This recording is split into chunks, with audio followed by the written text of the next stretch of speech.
What's going on, guys? Welcome back to the channel. Today I have a short video for you guys. I saw a comment on a recent video. Someone was asking if we had updated our sliders that I've been playing with on this channel and in my franchises, and that is actually the case, and I've kind of forgot to update you guys on those, and today I'm going to give you guys an update on what we're playing with and why we're playing with it. I just got to go over to the sliders here in this franchise, and I'm going to show you guys we do place on slightly different XP and gameplay sliders this year. So we've kind of adjusted our sliders based on how the game has performed at this point and all the updates and stuff that have come out. As you guys know, that originally in the game, running was like the total meta. That was everything everybody did, and people would just run every single play. Now that's not necessarily the case, so some of what we do has changed a little bit. Let's start off with the XP sliders and just describe a little bit of what we're doing here.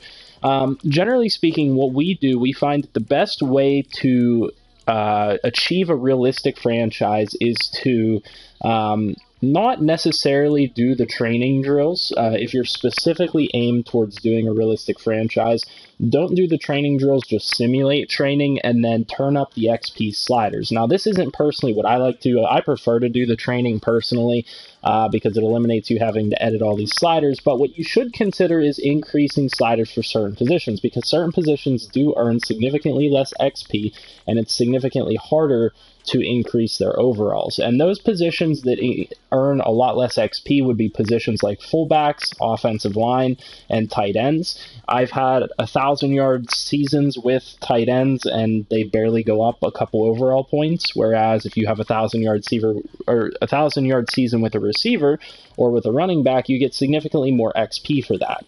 Same thing with a quarterback. I just find that tight ends, fullbacks, offensive line all get significantly less XP, and it kind of unbalances things a little bit. And then likewise for defense, I find that your defensive ends and your outside linebackers get quite a bit of XP by sacking the quarterback, and you can get a lot of XP just by simming training for your cornerbacks and linebackers and stuff.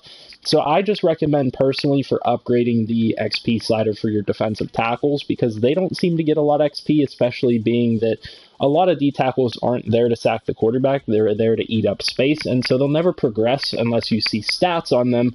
You're not going to see stats on a lot of the better D tackles in the league because they're just there to eat up space. And so I recommend increasing that slider. And then I recommend increasing the kicker and punter slider, because your kickers and punters will never go up in overall unless you significantly increase the stats. And that's the same thing for fullbacks. We have these set at 200% XP because you will never see stat increases for kickers, punters, or fullbacks unless you increase the XP or put them in your focus training, which I don't know why you'd ever do that.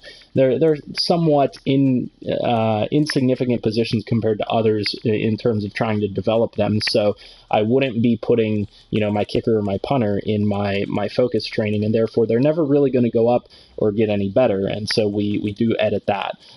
In terms of the gameplay sliders, there are quite a few changes here. For the user, we play on mostly the base sliders. We find that there is a good balance between inaccurate quarterbacks and stuff, but what we do increase is pass blocking slightly, because it is really hard still to block those X-factor defensive ends and pass rushers. So we increase pass blocking slightly. We increase wide receiver catching because we do notice still that good receivers will just drop open balls constantly, and that's a pain in the ass, and it's just not realistic. And then the fumble slider is up to 60. It looked like for a while they changed it so that you wouldn't fumble on every single play, but now they've changed it back so that you do pretty much fumble on every single play whenever you're going. You catch the ball and you run over the middle, you get hit by a linebacker. It seems like even my receivers and running backs are fumbling all the time, so we increased our fumble slider to 60. I recommend even increasing it higher if you want to see less fumbles, because the amount of fumbles that you see in the game are too high. In addition to that, we increase our interception and tackling sliders because we just find that the AI break too many tackles, and our defenders don't want to catch interceptions as well as they should.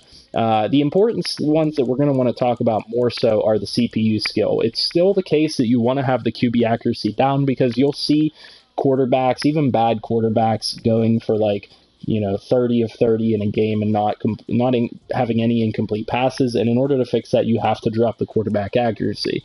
In addition to that, we drop the wide receiver catching, run blocking, and pass blocking because we feel like it's really hard at times to get pressure on the quarterback and get pressure in the backfield.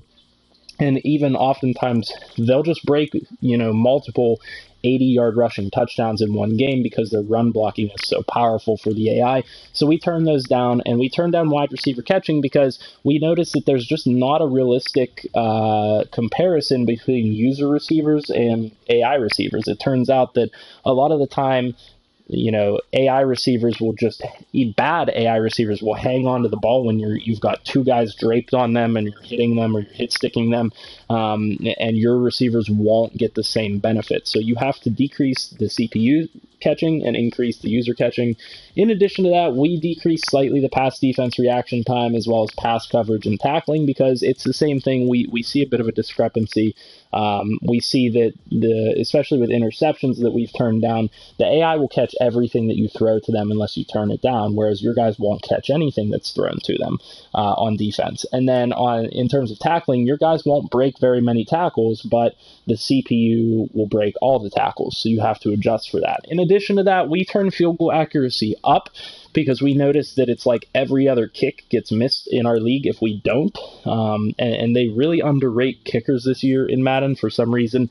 Most of the kickers fall somewhere between like a 65 and a 75. So regardless of how you slice it, they're missing kicks that they shouldn't be missing, even if they're a good kicker. Like, there are a lot of good kickers that should be like high 80s, but are rated as, like low 70 players. So we do increase our field goal accuracy slightly.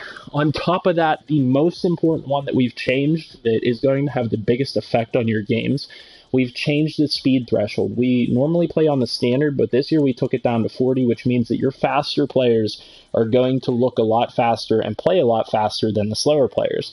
And what we've been having problems with is guys will get around the edge on a kick return and then they'll get caught up to by a linebacker. Or same thing on offense, you'll get around the edge and you'll be wide open, or you'll have John Ross running downfield uncovered, and then all of a sudden somebody like a linebacker or a D lineman catches up to them from behind and stuff like that. And we've just noticed that that's a problem. It's not realistic. And so we changed the speed threshold to 40 so to allow those faster players to actually have the advantage that they realistically have, and that is to be able to run past people, and if they get into open space, to be able to run faster than them and beat them to the end zone. So we do play on that. We play on 35 injuries, a nice middle ground where you will see some significant injuries, but your players won't get injured 24/7. In addition to that, the only penalties that we've changed, we changed face masks to turn it down slightly because we see way too many face masks. It's like, every fourth or fifth play is a face mask, and that's just too much for us. On defense, we turn pass interference up to 55 because you'll never see a pass interference call unless it's turned up to like 55. And on 55, we see a nice pass interference ratio where it's happening like once in a while. It's very similar to a real NFL game. You might not agree with all the calls, but it's realistic. It's like a real NFL game because you're not going to agree with all the pass interference calls in real life. And some of them will go missed, but for the most part, it's going to feel a little bit more realistic for you guys. In addition to that, we have illegal block in the back turned down to 48 because we've just noticed that, a lot of times when people get a kick return, it's getting called back on some BS block in the back call that wasn't anywhere near the play. And they're so few and far in between on punt returns and kick returns that if you get them, you kind of deserve to have it and not have it get called back. So we turn down illegal block in the back a bit. And then we turn roughing the passer up by 1 tick. And you guys will see a huge difference in the roughing the passer calls. You'll actually get roughing the passer calls at 51 on this slider. And the reason that we have this turned up is for the past season or two, they've been calling a ton of roughing the passer calls in the NFL. And so we wanted to adjust to that and actually have the penalty be called once in a while, similar to defensive pass interference, but you don't have to hyper adjust it like you do for pass interference. You just need to turn it up 1 tick, and you'll see a lot of roughing the passer calls start coming in whenever quarterbacks get hit late. So those are the sliders that we play on. In addition to that, I want to take you through the settings and show you guys some of the leak settings that we play on that we find to be fun. So we're playing on all Madden. We play on simulation style because we find that's the most authentic way to get a realistic experience. In addition to that, we have trade deadline on. We play with all teams being allowed to make trades, even the CPU. What else is important to note? We do have salary cap on. We play. Oh, it looks like injuries off in this league. I think that's a mistake. We need to turn that on. Pre-existing injury we put on because guys like Ryan Shazier and whatnot should be. They should be basically off the team, and they should come in with injuries so that we know who to nuke their overalls and make sure that they get deleted out of the game. The other things that we want to talk about, we do have player progression set to frequency set to weekly, because that will allow the AI teams to progress their players over time each week. And then practice squad stealing is on because we do want to have that element of kind of competitiveness with the practice squad that is actually there in real life.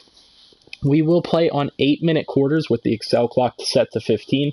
We find that that's enough time to get in a realistic scoring game. And in addition to that, you don't have time to do a million audibles and adjustments at the line of scrimmage, which is a little bit realistic. A lot of teams in real life won't snap the ball until there's 4 or 5 seconds left on the clock. And so you'll see more of a realistic experience in terms of that aspect. So that's what we're playing on. Another thing to note is that they did add in some other settings like roster protection here, where you can turn, you can make it so that players can't be cut over a specific overall, to make it so that people can't just cut their whole team and ruin your league or something like that. I know we've had that happen on multiple occasions. So I definitely recommend setting that setting to something that works for you guys. And that's pretty much all there is to it. Those are the settings and sliders that we're playing on. We find it to be really fun, really entertaining.